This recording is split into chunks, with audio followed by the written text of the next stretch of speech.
off with Vincent and Benny, and first up on stage we've got Vincent, who's going to be talking a little bit more about his work.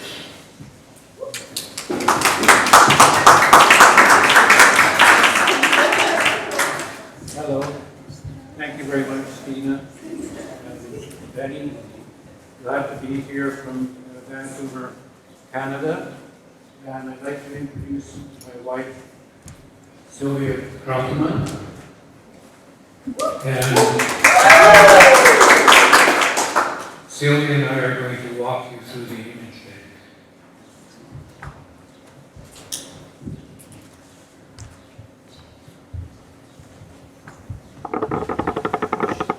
The image bank is an art activity that occurred in Canada and Vancouver basically from 1970 to 1974, 5-year hiatus.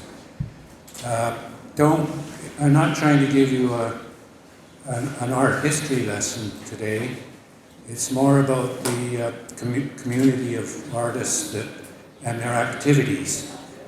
The founding of an artist network before computer, and the activities that were part of that, including performance art, video, audio, publications, and the interface with the network.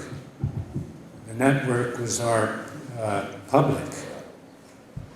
And I would say the best thing that arrived out of this work was the friendships that arose. And my best friend and colleague, Michael Morris, of over 55 years.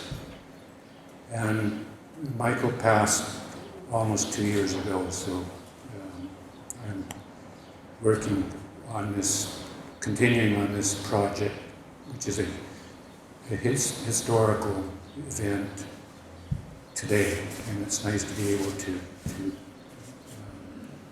talk about this.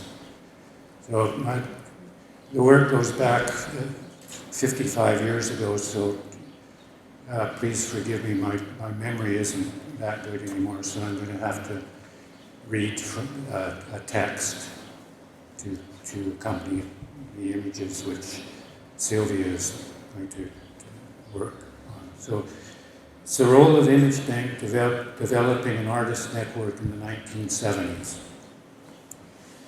The Image Bank Michael Morris and I conceptualized in 1969 in Vancouver was a vast, decentralized network of artists able to access and exchange information as well as collaborate on projects across borders. Information was on the cultural rather than the product level, which often required an intuitive approach to new demands. Indeed, it was very existential and hard work. As artists, we are information, resource, image banks concerned with data covering the spectrum from cultural awareness to professional knowledge. We each had roles as artists, collaborating on our skills, pooling our resources to increase our collective effectiveness. Understanding the overall image information enabled us to develop formats which involved maximum involvement, creating a valid information economy. Accessing information allowed the individual to participate while respecting each other's needs to express ourselves differently. With few exceptions, the galleries and art institutions were stuck in the past and unable to cope with alternate formats. Vancouver in the late 60s. We were up against the parochial and felt the need to address the world. The beginning of air travel had made mobility feasible across the country, and Expo 67 in Montreal invited the world to our door. Our journeys at the time played an early role in our development. Michael went to Slade in London in 1965-66 for postgraduate studies in art, and I worked my way on a German freighter 66-67 to New Zealand and Australia. We met in 1968. We were both aware of concrete poetry and fluxus movements, our use of Mondo Arte with a nod to Yves Klein and Mondo Cani acknowledged a network pre-image bank. The term image bank came from anthropologist Claude Lévi-Strauss' term memory bank, where everything had to be accounted for, and the author William S. Burroughs' term image bank from his novel Nova Express, 1964. It was Burroughs who gave us permission to use the term image bank. Vancouver was an attractive place with nearby ocean and mountains, and visits by people from the art world were plentiful. Robert Smithson, Lucy Lippard, Bob Rauschenberg, Steve Paxton, Yvonne Rayner, and Klaus Oldenburg, to name a few.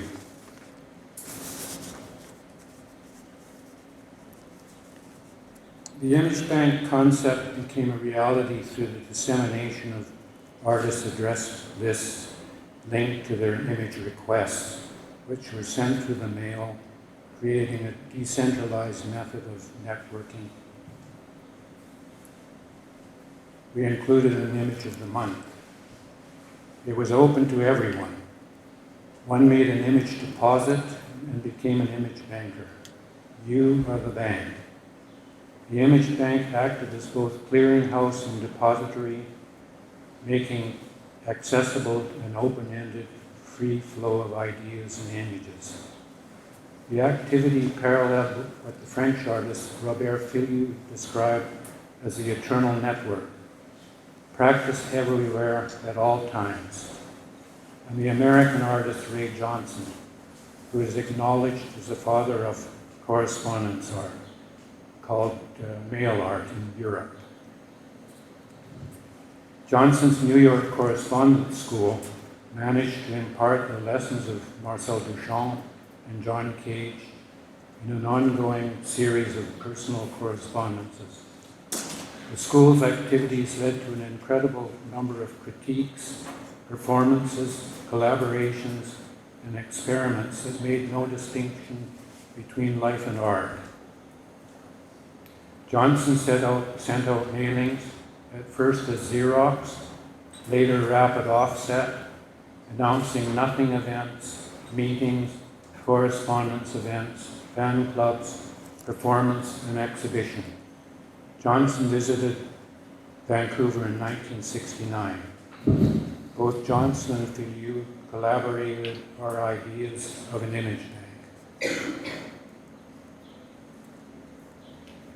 Image bank is carried out largely by the postal system, with fake bureaucracy made up of rubber stamps, stationery, envelopes, annual reports, and much compiling of address lists and directories. The rubber stamps were a language of myth and identity. We were art workers, collaging images we'd cut up from Life magazine and pasting them in new contexts. Every piece of mail received was saved and collected, nothing thrown away, reprinted and distributed, inviting new people to join the network. The mail scene rapidly developed into the zine scene. As the network grew, the demand for news of the subliminal spiraled. Art is dead, but gossip is still alive. There is a rich history of 5 decades of artist scenes as a vehicle for visibility, operating outside the mainstream culture from punk and street culture to conceptual, queer, and feminist art. Image Bank contributed to Copy Machine manifestos, artists who make zines, organized by the Brooklyn Museum, presently on view at Vancouver Art Gallery.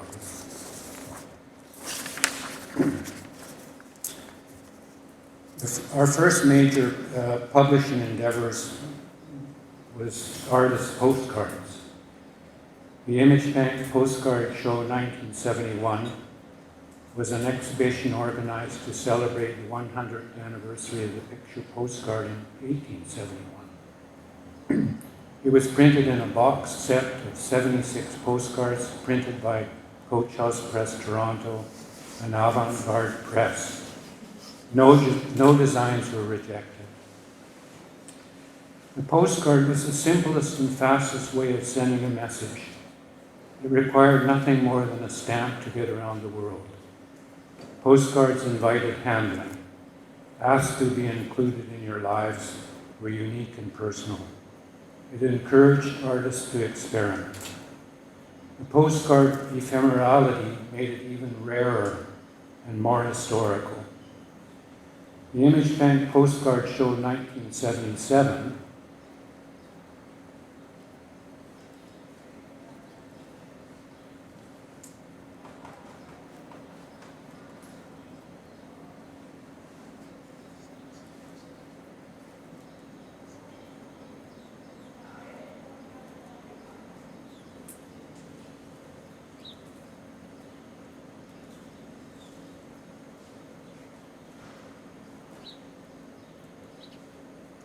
The Image Bank Postcard Show 1977 is a box set of 48 postcards by 48 artists. We invited the artists personally to submit an original design. The Image Bank postcards were included in the exhibition The World Exists to be Put on a Postcard, artist postcards from 1960 to now at the British Museum in 2019. This is the general idea. Our main collaborative partner in the 1970s was the group General Idea in Toronto. With them, we developed a shared mythology, collaborating on many projects. General Idea embarked on a series called Scrutinizing Society, Mass Culture, and the Art World using available formats. The formats for occupation included beauty pageants, press conferences, and performance rehearsals. General Idea's periodical File magazine began in 1972, was an example of occupying existing media formats. The early issues of File became an important vehicle for the emergent contemporary arts community in Canada to see itself represented in the media and in relation to a broader arts community internationally. File magazine was a parody of Life magazine and meant to be its antidote.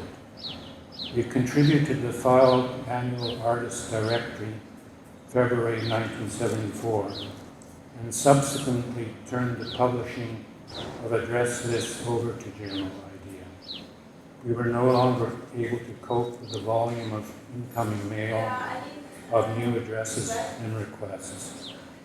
File regularly included new addresses in each issue, which went on until 1989. It is considered to be the first artist's zine. Now we're continuing with some of Image Bank mailings in 1972 and 1973. 1972, Image Bank sent out a request. Inventors of today, Image Bank requests your image of 1984. 1984 was the Orwell novel written in 1948 about the imagined future, a nasty, dystopian, totalitarian society. We wanted to define what the future would be like in 5 to 10 years and have a timetable for a 5 to 10 year plan.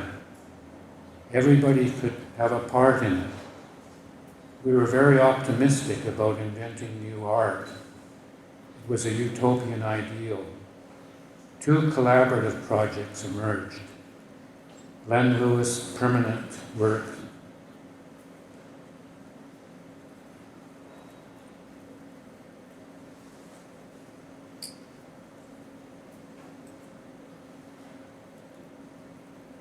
The Great Wall of 1984, a mural calendar composed of 365 plexiglass boxes with each representing a year between 1620, when the Pilgrims arrived from America, and 1984. Each box contained an item or several items sent by a different participant from the National Science Library in Ottawa. The other project is General Ideas Fantasy Architecture Project, the 1984 Miss General Idea Pavilion, in which themes and motives in the work of network participants are incorporated into the design of the pavilion.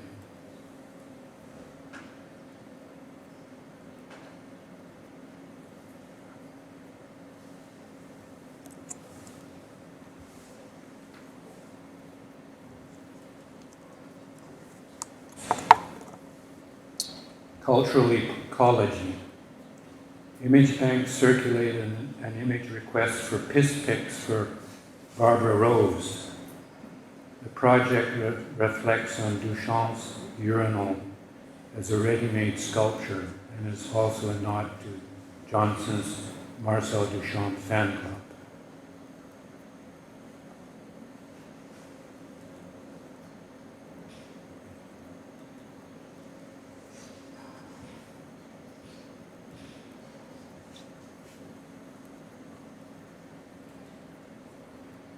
Canada Trajectories, 1973.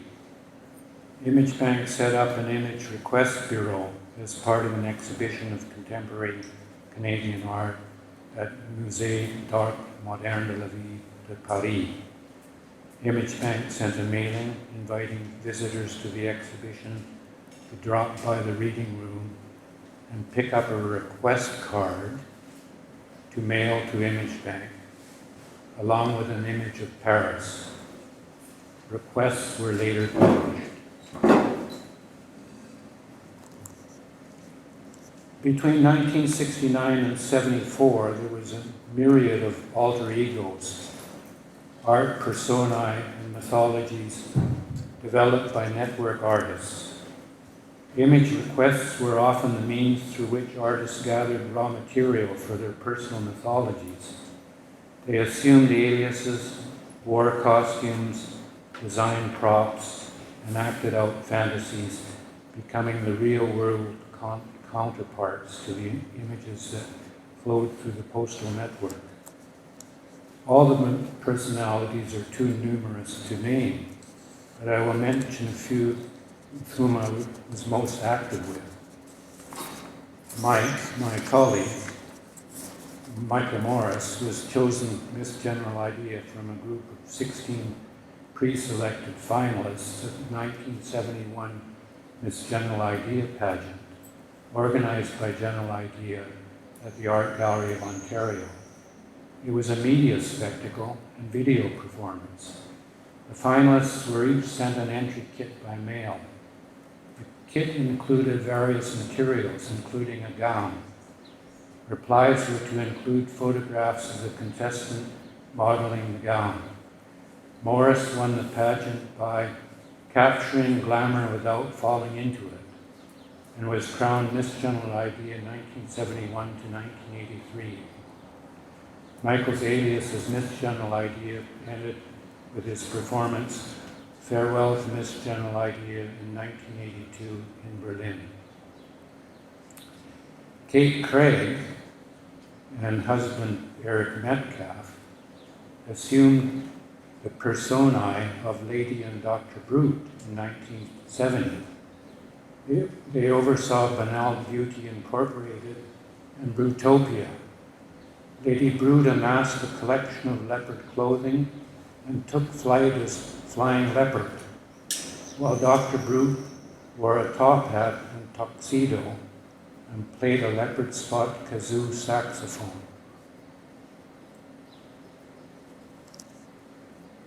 Anna Long, known as Anna Banana, made a banana costume in the early 70s, organized banana parades, banana Olympics, and published a small zine called Banana Rag. Vile, founded in 1974, was her contribution to the Mail Art Network. Vile 6, summer of 1978, was entitled Female Art, Profiling Women Networkers. She moved to San Francisco in 1973 and collaborated with Bill Gaglione of Dadland.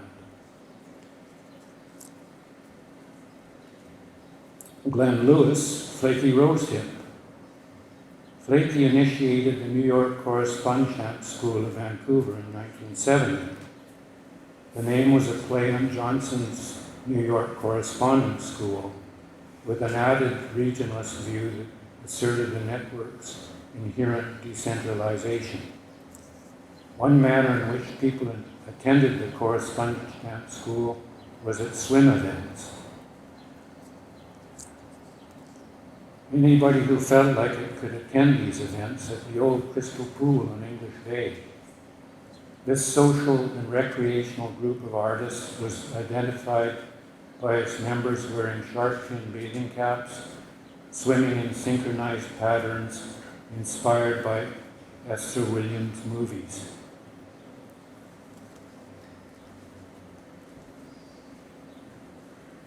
A chat about some of the major performances. The Art's Birthday, the Decadence, in 1974 was inspired by Robert Filio's idea of the celebration of art, birthday. It was the largest event involving the network. Artists from all over Canada, US, and Europe attended. The event at Elks Building, a 20s Art Deco style building in Los Angeles next to MacArthur Park, served as a retirement home for Hollywood actors. Our performance attracted an audience of close to 1,000 people. The performances were staged as a parody of Academy Awards ceremony, similar in strategy to the General Idea Beauty pageant. The performance signaled the end of the era for our generation of male artists.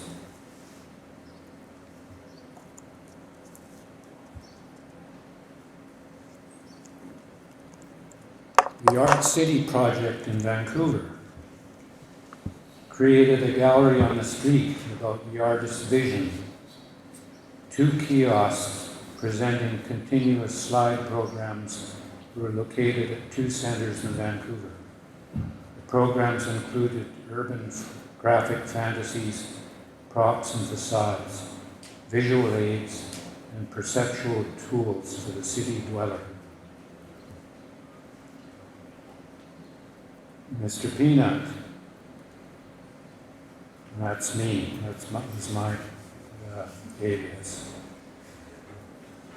The Peanut performance was the highlight of the Art City project. I assumed the identity of Mr. Peanut from 1969 to 1974 to explore identity, persona, and anthropomorphism. It seemed a sensible stance in an era preoccupied with the dematerialization of art. My interest in film animation led me to appropriate the easily recognizable and easy to draw Planter's Peanuts, Mr. Peanut. I drew a flip book which was turned into a film. These efforts were realized at Intermedia Studios in Vancouver. I then made a paper mache costume so that I could actually tap dance. Before long, people were calling me Mr. Peanut. I would surprise the public by showing up in locations such as the Staten Island Ferry in New York,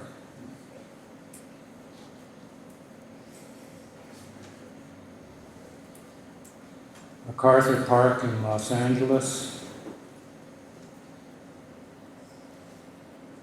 or in Vancouver at Queen Elizabeth Park, assuming the familiar pose beside a Henry Moore sculpture with Art Rat and Candyman.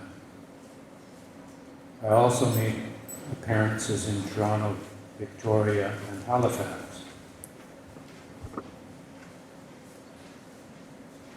The Mr. Peanut mayoralty campaign of 1974 was the inspiration of fellow artist John Mitchell, who persuaded me to don the costume as a symbol for the collective aspirations of the art community. The artist-run Centre Western Front was campaign headquarters. The platform was Peanut. William Burroughs, a guest in Vancouver at the time, endorsed my candidacy with the following: I would like to take this opportunity to endorse the candidacy of Mr. Peanut for Mayor of Vancouver. Mr. Peanut is running on the art platform, and art is the creation of illusion. Since the inexorable logic of reality has created nothing but insoluble problems, it is now time for illusion to take over. And there can be only one illogical candidate, Mr. Peanut. The campaign was a 20-day performance with John Mitchell as campaign manager and spokesperson. At the final counting of ballots, I received 2,685 votes for 3.4% of the vote. The event brought many diverse artists and groups together in a collaborative effort. Without the art community, there would have been no campaign. Hopefully, the Peanut campaign instilled an awareness of the necessity of art to generate change and make the public aware of each person's individuality and responsibility. After the hardships on the campaign trail, I found earthly paradise with my romance with Granada Gazelle in our country home in Babyland, outside of Vancouver on the Sunshine Coast. Image Bank initiated several artistic activities in context of the idyllic natural environment. Babyland became a place to act out fantasies, to set up props, and pursue a culture and nature debate. So where did we live in Vancouver?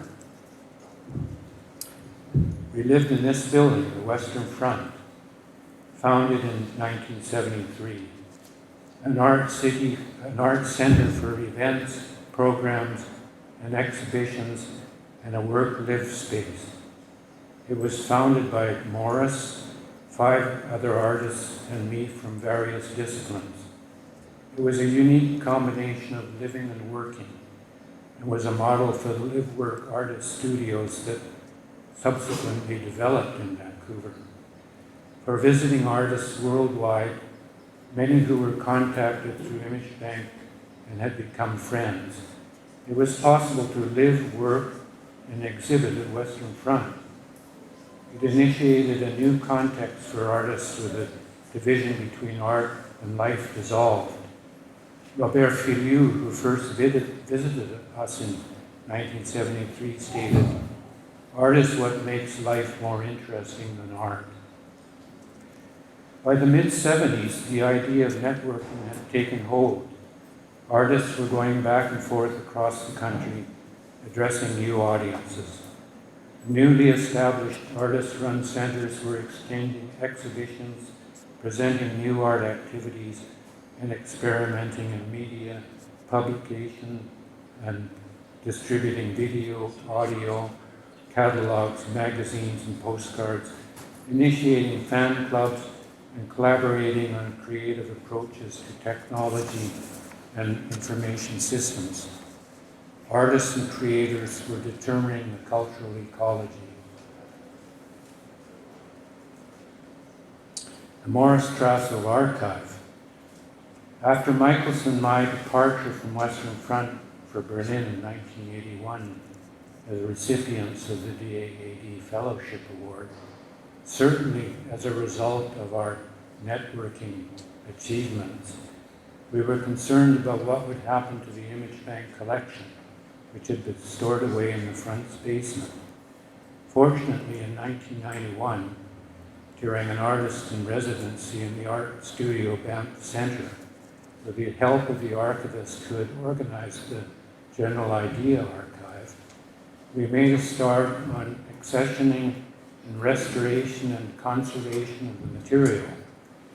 The result is the basis of what became the Morris Tarasov Archive. At the time, the question was, where was the collection going? We asked Scott Watson, the director of the Morris and Helen Belkin Gallery, UBC, Vancouver, to consider taking the archive, and he did. Scott's initiative with the numerous exhibitions and publications and allowing us to work in the archive enabled us to evolve the database and give meaning to the collection as a work of art and for further research and scholarship. What still needs to be done? The archive has to respond to new developments in technology to reinvent and transform. It has become more and more an online archive. It is integrating information through creative partnerships. Perhaps there is a chance for us to work together.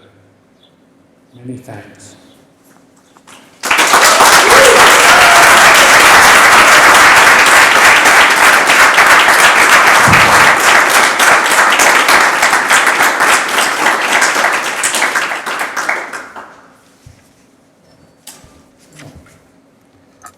There are some publications on the table for you to peruse, if you like, and some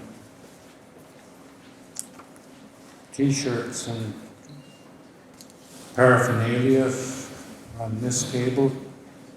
There's some of our directories that are also to peruse. Any questions?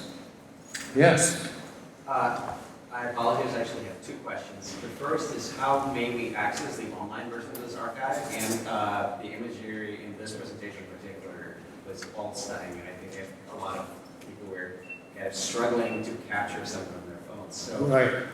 Well, this is all in the collection at the Morris and Helen Belkin Art Gallery in their archive in Vancouver.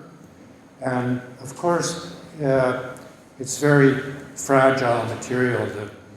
The Scotch tape was the demise of the 20th century, as far as I'm concerned. It's all foxing, and the material is very fragile, so that's why it's good that it's being scanned, and it's slowly being developed into a database. So once the database is up and online, then the material can be accessioned and available, but it's not quite got to that stage. I've got some business cards where the Belkin website address is seen, so that's my next work. I go back and forth between Germany every year, and I work in the archives, so with the archivist, we're continuing to develop the database. Did you have another question? I did, but I can let someone else go first. My second question was we feel like the contemporary museum and gallery system feels less fossilized than the one we encountered back in the 60s and 70s. Oh, yes. Yeah.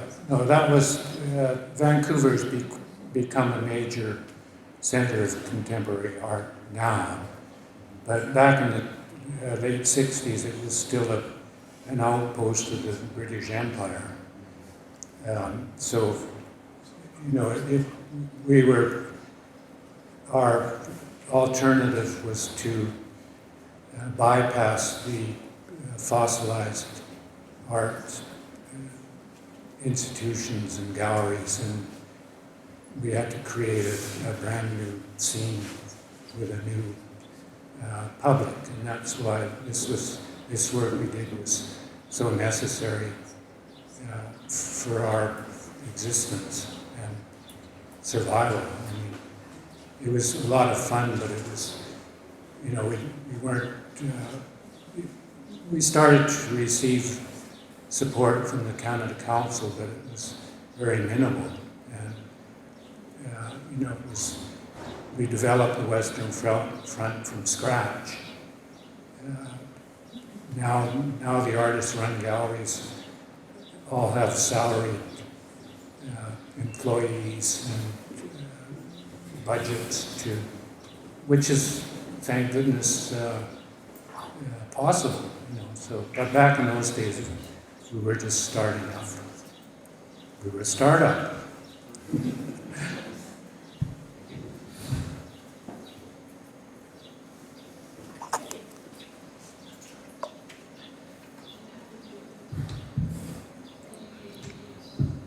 But it's nice to have the image bank acknowledged, because I know a lot of collections have been thrown out in the past by people, and our collection, thank goodness, has been rescued and saved by the Belkin Gallery, so we can continue to work on it. And there's going to be a new Vancouver Art Gallery opening in Vancouver in 27 or 28, and the Image Bank just had a big exhibition at Kunstwerke here in Berlin in 2019. So the next big show will be at the new Vancouver Art Gallery, and I want to develop the work and life in the idyllic Babyland, which we gave up a few years ago. So we had the Babyland for 50 years, and we don't have it anymore. So it'll be nice to exhibit the life and work of times Babyland.